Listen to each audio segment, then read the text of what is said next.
today's lecture, today we gonna talk about adjective. क्या lecture है आज का? Adjective आज का लेक्चर है. Okay? Adjective parts of speech का तीसरा फैमिली मेंबर है. तीसरा फैमिली मेंबर. पहला फैमिली मेंबर था नाउन. किसी भी जगह, चीज, शख्स, जानवर के नाम को कहते हैं नाउन. ये पहला फैमिली मेंबर हमने पढ़ा था और छोटी सी डेफिनेशन. उम्मीद है कि अब आप नाउन को पहचान सकते हैं. हमने नाउन की टाइप्स भी पढ़ी थी. Common, proper, singular, plural, countable, uncountable, masculine, feminine. इस तरह हमने नाउन की टाइप्स भी पढ़ी थी. Compound, collective, abstract noun, concrete noun, ये सारी. मगर सिंपल बात क्या है, कोई भी अल्फाज किसी चीज का नाम होगा, आप समझ जाएंगे कि ये क्या है, नाउन. फिर नाउन के भाई के बारे में पढ़ा था डिटेल में परसों हमने. वो क्या था, प्रोनाउन. नाम में ही क्या आ रहा था, प्रोनाउन, प्रोनाउन, प्रोनाउन. यानी नाउन की जगह जो इस्तेमाल हो वो प्रोनाउन है. इंग्लिश का मुश्किल तरीन लेक्चर, प्रोनाउन. फिर प्रोनाउन की टाइप्स भी पढ़ी थी कि भाई एक होता है सब्जेक्टिव प्रोनाउन, आई. फिर एक होता है पोजेसिव एडजेक्टिव, माय. फिर एक होता है पोजेसिव प्रोनाउन, माइन. फिर एक होता है ऑब्जेक्टिव प्रोनाउन, मी. फिर एक होता है रिफ्लेक्सिव प्रोनाउन, माई सेल्फ. फिर this, that, these, those, there. ये सारी चीजें हम लोगों ने प्रोनाउन में पढ़ी थी. और भी बहुत सारे प्रोनाउन है. रिलेटिव प्रोनाउन जुमले के बीच में आते हैं. Relative pronoun, where, when, who. Relative pronoun. आप बोलेंगे सर वेयर का मतलब तो कहां होता है. मैं कहता हूं बिल्कुल होता है. और वेयर का मतलब जहां भी होता है. मैं कहता हूं the place where I live, जगह जहां मैं रहता हूं. The person who is standing outside, शख्स जो बाहर खड़ा है. आप बोलेंगे सर हु का मतलब तो कौन होता है कि हु आर यू. मैं कहता हूं बिल्कुल, एक मतलब है कौन और एक मतलब है जो. हु आर यू, तुम कौन हो. हु, जो. The person who is standing outside is a lawyer. Person जो बाहर खड़ा है वो वकील है. इस तरह. तो ये था नाउन और प्रोनाउन. आज तीसरा लेक्चर है, उसका नाम क्या है, एडजेक्टिव. नाउन प्रोनाउन का नौकर, चमचा. नाउन प्रोनाउन का नौकर, चमचा. एडजेक्टिव का ताल्लुक किससे, नाउन और प्रोनाउन से. ऐसे करके जहन में बिठाएंगे ना तो आपको बहुत इजीली समझ आ जाएगा. ऐसे करके अगर जहन में बिठाएंगे तो इजीली आप सारी बात समझ जाएंगे. जैसे नाउन, प्रोनाउन, एडजेक्टिव. नाउन किसी भी जगह, चीज, शख्स, जानवर का नाम. प्रोनाउन नाउन की जगह इस्तेमाल हो. और नाउन प्रोनाउन का चमचा. यानी क्या लिखी है मैंने डेफिनेशन, यानी एडजेक्टिव क्या है, अ वर्ड, एक अल्फाज. अ वर्ड दैट शोज, जो शो करे. ऐसा अल्फाज जो शो करे. क्या शो करे, quality of noun, quality of noun and pronoun is called adjective. छोटी सी डेफिनेशन जहन में. कोई पूछे भाई एडजेक्टिव क्या है, भाई नाउन प्रोनाउन की खासियत. क्या कह रही है definition, a word that shows quality of noun and pronoun. क्या होता है भाई एडजेक्टिव, ऐसा अल्फाज जो नाउन या प्रोनाउन की खासियत बताता है. नाउन प्रोनाउन के बारे में बताता है. अच्छी बात, बुरी बात, कोई भी बात नाउन प्रोनाउन के बारे में. जैसे भाई असर एक प्रोनाउन है यहां पे. ओ सॉरी, नाउन है. आप नाउन है भाई. असर एक नाउन है. असर इज हैंडसम. ये हैंडसम कौन है, असर. हैंडसम जो है वो किसको एक्सप्लेन कर रहा है, असर को. किसको एक्सप्लेन कर रहा है, असर को. असर एक नाउन है. तो ये हैंडसम क्या हुआ, एडजेक्टिव हुआ. क्या हुआ, एडजेक्टिव हुआ. ही इज काइंड, वो रहमदिल है. वो रहमदिल है, अच्छा अजीम इंसान है, काइंड. तो ये काइंड कौन है, ही. काइंड कौन है, ही. तो काइंड क्या हुआ, एडजेक्टिव. तो बात समझ आई. ऐसा अल्फाज जो नाउन और प्रोनाउन की खासियत बताए, नाउन प्रोनाउन के बारे में बताए, वो क्या है, एडजेक्टिव है. मैं कहता हूं, मैं for example, Burj Khalifa is tall. मैं कहता हूं बुर्ज खलीफा लंबी बिल्डिंग है. हम लोग बिल्डिंग के लिए उर्दू में बड़ी इस्तेमाल करते हैं ना, बुर्ज खलीफा इज बिग. तो इंग्लिश में भी ऐसे ही बोलते हैं. उर्दू में कहते हैं ना बुर्ज खलीफा बड़ी बिल्डिंग है. तो इंग्लिश में भी क्या वर्ड यूज करते हैं, बुर्ज खलीफा इज बिग बिल्डिंग ना. बिल्डिंग के लिए इंग्लिश में हमेशा क्या इस्तेमाल होता है, टॉल. तो देखें बुर्ज खलीफा क्या है, एक नाउन है. और उसकी खासियत क्या है, टॉल. तो टॉल क्या हुआ, सिंपली एडजेक्टिव. और बुर्ज खलीफा कौन सा नाउन है, वही कंपाउंड. दो अल्फाज, चीज एक ही है. ओके. तो बात समझ आई. यहां पे थोड़ी सी बात समझ आई.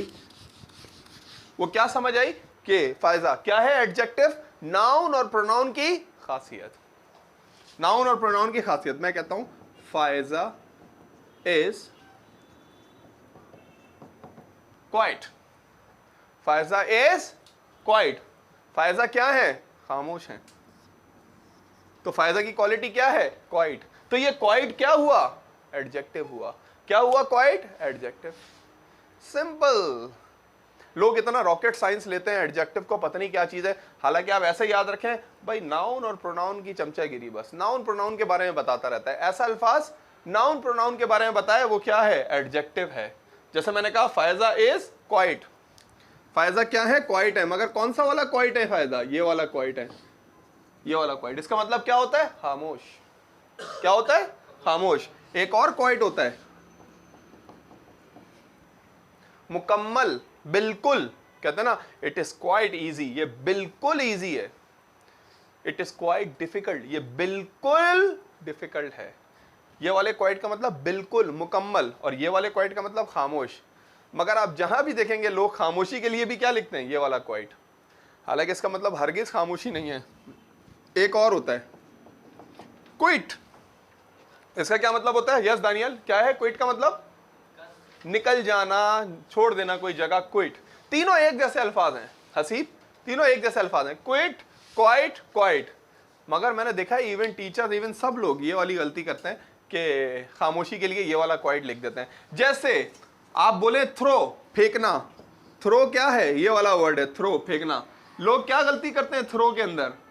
कुछ भी कर लो, लोगों के जहन में ये वाला बैठा हुआ है, प्रेपोजिशन, थ्रू, जरिए। लोग ये वाला थ्रू लिखते हैं। हालांकि जो आप बोल स्पेलिंग, मैं डिक्टेशन भी करवाऊंगा ना, बोलूंगा आई थ्रो बॉल, वो लिखेंगे ये वाला आई थ्रो बॉल। हालांकि थ्रो फेंकना और थ्रो जरिए। एनीवे, तो ये वाला क्वाइट था खामोश, एडजेक्टिव। चले वापस आते हैं लेक्चर की तरफ। बड़ा ही सिंपल लेक्चर है। एडजेक्टिव क्या होता है भाई? एडजेक्टिव नाउन प्रोनाउन की खासियत। नाउन प्रोनाउन की खासियत। मैं दानियाल की बात करता हूं, मैं कहता हूं ही इज शार्प, ये तेज है। He is sharp. तो शार्प क्या है भाई? ही की क्वालिटी है, प्रोनाउन की क्वालिटी है। तो शार्प क्या हुआ? एडजेक्टिव। क्या हो गया? Sharp, adjective.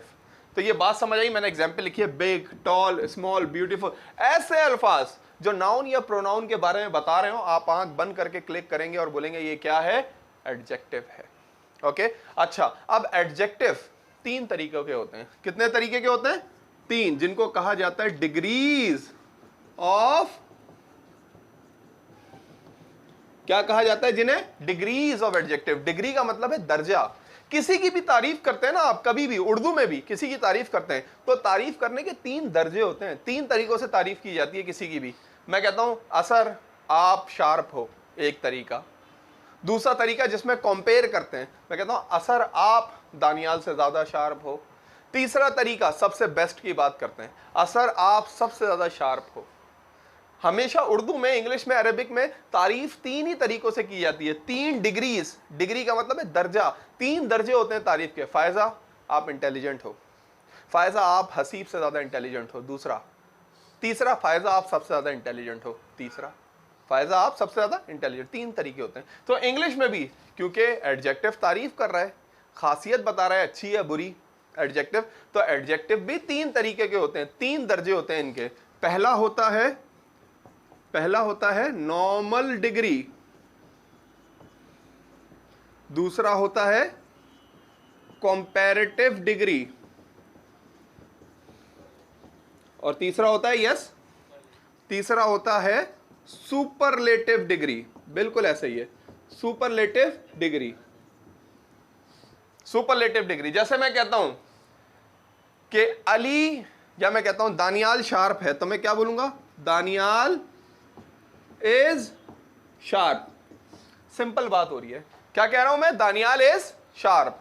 तो ये शार्प कौन सी डिग्री है? Normal. Daniyal is sharp.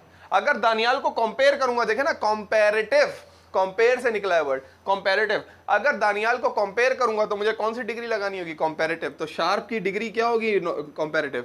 Daniyal is sharper than Asar. मी क्यों भाई? मेरे से ज्यादा शार्प नहीं, आपसे ज्यादा आपसे ज्यादा। Daniyal is sharper than me नहीं, दानियाल इज शार्पर देन असर। दानियाल असर से ज्यादा शार्प है। तो ये वाला जो शार्पर है, ये कौन सी डिग्री है? Comparative, sharper. और सबसे ज्यादा बेस्ट की बात होगी कि भाई सुपरलेटिव, देखे ना सुपरलेटिव का मतलब ही क्या है, सबसे अच्छा। तो बेस्ट की बात होगी, ये क्या हो जाएगा, दानियाल इज द, हाँ, और इसके साथ जो है ना द, सुपरलेटिव डिग्री है ना, इसलिए इसके साथ दा भी लगा देते हैं। दानियाल इज द शार्पेस्ट, तो sharp, sharper, sharpest, sharp, sharper, sharpest, normal, comparative, superlative, तीनों डिग्रीज हो गई। मैं कहता हूं ये रूम बड़ा है, फायदा कैसे बोलूंगा, ये रूम बड़ा है, दिस रूम इज बिग, ये रूम नंबर 2 से बड़ा है ना, रूम नंबर 2, ये रूम सबसे ज्यादा बड़ा है, या this room is the biggest, this room is the biggest. Okay, असर कहते हैं सर मैं खुश हूं, मैं हैप्पी हूं, आई एम हैप्पी। फिर कहते हैं सर मैं दानियाल से ज्यादा हैप्पी हूं, happier than, I am happier than Daniyal, मैं सबसे ज्यादा खुश हूं, I am the happiest person, I am the happiest person. So happy, happier, happiest, like this. Sharp, sharper, sharpest, tall, taller, tallest, big, bigger, biggest, small, smaller, smallest. ये room small है, this room is small, ये room number 2 से ज्यादा small है, is room number 2, ये room सबसे ज्यादा small है, दिस रूम इज स्मॉलेस्ट। मैं इंग्लिश में वीक हूं, I am weak in English, मैं इंग्लिश में, मैं अली से ज्यादा वीक हूं, weaker than Ali in English, मैं सबसे ज्यादा वीक हूं, ना I am the weakest, weak, weaker, weakest. ये सारा एडजेक्टिव है, यहां तक समझ आई बात। क्या है भाई एडजेक्टिव, ऐसे अल्फाज जो नाउन प्रोनाउन की तारीफ करते हैं, सही है भाई, बात समझ आई, सही है। और तारीफ करने की या खासियत बताने के 3 तरीके हैं, नॉर्मल, कंपैरेटिव, सुपरलेटिव। और जब भी हमें नॉर्मल से कंपैरेटिव, सुपरलेटिव बनाना होगा, हम आसानी से बना सकते हैं। Sharp, sharper, sharpest, tall, taller, tallest, weak, weaker, weakest, small, smaller, smallest. वही उसी तरफ आ रहे हैं, शॉर्ट, शॉर्टर, शॉर्टेस्ट। हाँ, तो वही दोनों असर और फायदा दोनों का एक ही सवाल। तो सर जैसे ब्यूटीफुल है कि मैं कहता हूं कि अनुष्का शर्मा इज ब्यूटीफुल, तो क्या होगा sir, Anushka Sharma is beautifuller than Aishwarya, या Anushka Sharma is the beautifullest, नहीं। तो जब वर्ड बड़ा है ब्यूटीफुल जैसे, तो हमें क्या करना होगा, तो फिर हो जाएगा ये हमारा हो जाएगा दानियल, क्या हो जाएगा, ब्यूटीफुल ना, ना, know very beautiful, beautiful, more beautiful, most beautiful, ये हो जाएगा। जैसे मैं कहता हूं कि अनुष्का शर्मा ब्यूटीफुल है, तो मैं बोलूंगा अनुष्का शर्मा इज ब्यूटीफुल। मैं कहता हूं अनुष्का शर्मा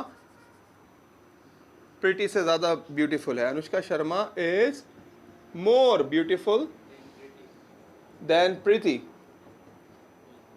सही है। अनुष्का शर्मा सबसे ज्यादा ब्यूटीफुल है, Anushka Sharma is the most beautiful. अच्छा, मैं देन हर जगह ये वाला इस्तेमाल कर रहा हूं, ये वाला देन इस्तेमाल कर रहा हूं मैं, ये THAN कंपेयर करने के लिए हमेशा क्या आता है, THAN, और THEN वाला डिफरेंट है, उसका मतलब है फिर, देन THEN कि आई टेक क्लास, मैं क्लास लेता हूं, देन आई गो होम, फिर मैं घर जाता हूं। कंपेयर करने के लिए कौन सा वाला देन है, THAN वाला। मैं कहता हूं he is more beautiful then, he is smarter than, THAN वाला, ना कि THEN वाला। अच्छा, आप कहते हैं सर हमें पता कैसे चलेगा कि ER लगाना है या मोर और मोस्ट लगाना है, हमें पता कैसे चलेगा कि शार्प, शार्पर, शार्पेस्ट है, या हैंडसम, मोर हैंडसम, मोस्ट हैंडसम, ये कैसे पता चलेगा कि कहां मोर और कौन से एडजेक्टिव में मोर और मोस्ट लगना है और कौन से एडजेक्टिव में ER और EST लगना है, ये कैसे पता चलेगा। सवाल ये है कि भाई हम अपनी तरफ से तो नहीं कर सकते ना कि हाँ इसमें ER और EST लगेगा, इसमें मोर और मोस्ट लगेगा, अपनी तरफ से तो ये नहीं कर सकते ना हम लोग। हमें कैसे पता चलेगा, तो ऐसे पता चलेगा अगर एडजेक्टिव का एक ही सेलेबल है, क्या है, एक ही सेलेबल है तो ER और EST लगेगा, अगर एक से ज्यादा सेलेबल है तो मोर और मोस्ट लगेगा। अब सवाल एक और पैदा होता है, सर ये सेलेबल क्या है, सर ये सेलेबल क्या है? एक होता है वर्ड, अल्फाज, अल्फाज, एक होता है सेलेबल, उसके टुकड़े। जैसे ब्यूटीफुल एक अल्फाज है, सेलेबल कितने, कितने सेलेबल है?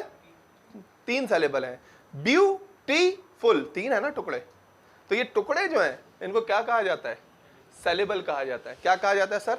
सेलेबल। बिल्कुल 3 और 4 क्लास में बच्चों को रटवाया जाती है ये बात।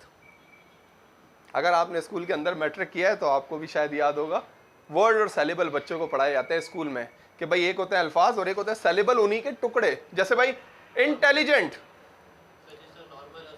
2 टुकड़े, नॉर्मल। इंटेलिजेंट कितने टुकड़े हैं भाई? 4। इंटेलिजेंट 4 टुकड़े, 4 सेलेबल हैं। तो इंग्लिश ग्रामर क्या कहती है? कहती है कि अगर एडजेक्टिव के एक से ज्यादा सेलेबल हैं, एक से ज्यादा टुकड़े हैं, तो मोर और मोस्ट लगेगा। जैसे भाई देखिए बिग कितने टुकड़े हैं? एक ही अल्फाज और सेलेबल कितने हैं? एक सेलेबल है बिग, तो ये बिग, बिगर, बिगेस्ट। टॉल एक वर्ड है, कितने सेलेबल हैं? भाई एक ही सेलेबल है, एक ही सेलेबल है, एक ही टुकड़ा है, टॉल। अब मैं बात करता हूं हैंडसम, हैंडसम कितने, एक वर्ड है हैंडसम, कितने टुकड़े हैं? 2। हैंड सम 2 सेलेबल हैं, तो हैंडसम के साथ क्या लगाऊंगा, क्या लगाऊंगा मैं? Asar is handsome, Asar is handsomer than Asar is the handsomest, नहीं, Asar is handsome, Asar is more handsome, Asar is most handsome. Weak just example, just a sentence, I know, I hope I have increased your blood, now you have increased your blood, okay। small, small एक word है, कितने saleable हैं? एक ही saleable है भाई, तो हम समझ गए कि जब ये स्मॉल को अगर कंपेयर करेंगे तो स्मॉलर, स्मॉलेस्ट। अब ब्यूटीफुल कितने थे? 3 थे, तो ऑफ कोर्स 3 है तो हमें मोर और मोस्ट लगाना होगा, मोर और मोस्ट लगाना होगा।